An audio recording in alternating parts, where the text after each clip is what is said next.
Good evening. কেমন আছো সবাই? আশা করছি ভালো আছো, সুস্থ আছো। আমরাও বেশ ভালো আছি, সুস্থ আছি।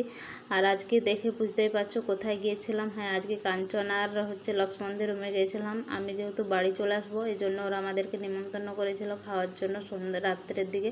তো এই জন্য আমরা সন্ধ্যাবেলাতেই গিয়েছিলাম, মানে যেদিন আসবো তার আগের দিন আমরা যে গিয়েছিলাম। তো এখানে দেখো আমি গাটা অল্প ভাঙছিলাম বলে তোমাদের দাদাভাই একটু ভিডিও করেছিল। তো এখানে আমি হাসছিলাম এই কারণে যে এটাও তোমাকে কি ভিডিও করতে হবে।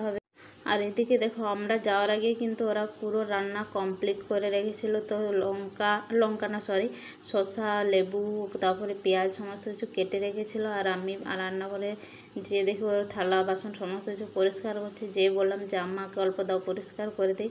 কিন্তু ওরা যতবার যায় ওরা কিন্তু থালা বাসন কিছু পরিষ্কার করতে দেবে না, কারণ ওরা বলে এটা নাকি সংসারের অমঙ্গল হয়।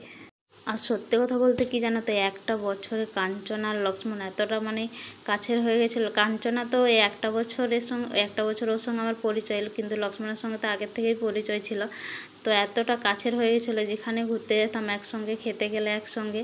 তো এটাই হচ্ছে মানে আমাদের জীবনের সুন্দর মুহূর্তগুলো এত তাড়াতাড়ি চলে যায় যে কি বলবো। কিন্তু আসার দিনে তো প্রচণ্ড মন খারাপ হচ্ছিলো, কিন্তু কিচ্ছু করার নেই, আসতে তো হবেই। তো এখানে দেখো কি রান্না, ওরা কি রান্না করেছিল সেগুলোই আমাদেরকে দেখাচ্ছিল। বলছিল বৌদি একটু ভিডিও করে নাও, এগুলোই আমাদের স্মৃতি হয়ে থাকবে আর কি।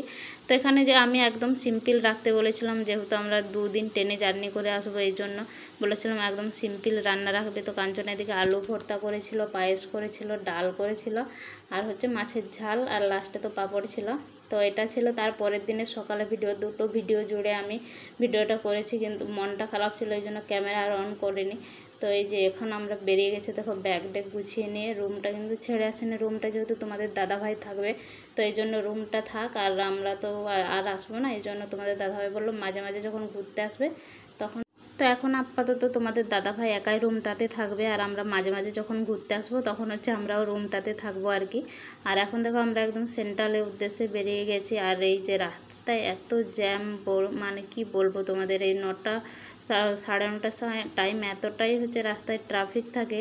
তো এদিকে দেখো আমরা কিন্তু সেন্ট্রালে পৌঁছে গেছি। আর এদিকে বোন কিন্তু ব্যাগগুলো টেনে টেনে নিয়ে যাচ্ছে। এত জিনিস হয়ে গেছে, মানে একটা বছরে পুরো জামা কাপড় সমস্ত কিছু বয়ে নিয়ে যেতে হচ্ছে আর কি।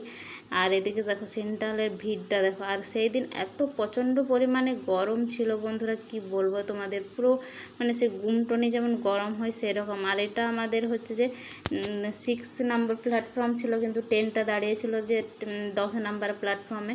তো আমরা এখন ওখান থেকে 10 নম্বর প্ল্যাটফর্মে গিয়েছিলাম। আর এখানে দেখো আমাদের 2 বোনের কিন্তু হাসলেও, কিন্তু পরে বোন প্রচণ্ড কান্না করে, কারণ ও আমার ছেলেকে ছেড়ে একদমই থাকতে পারে না। ওই 2 বছর ওর কাছেই ছিল, তো এই কারণে ওর কষ্টটা একটু বেশিই হচ্ছিল। আর এদিকে দেখো তোমাদের দাদাভাই ওকে কিছু পয়সা দিচ্ছিল যে যাওয়ার সময় কিছু কিনে খেয়ে নেও, কিন্তু ওরা পয়সাটা নিতে চাইছিল না, কিন্তু জোর করে দেওয়া হয়েছিল। আর এই দেখো ট্রেনে উঠেই কিন্তু ওর একটা বন্ধু পেয়ে গেছে, তো ওর বন্ধুর সঙ্গে কুড়কুড়ে খাচ্ছিল বসে বসে। আর এটা কিন্তু দুপুরে ভিডিও নিয়েছিলাম, রাত্রে আমি আর ভিডিও করিনি।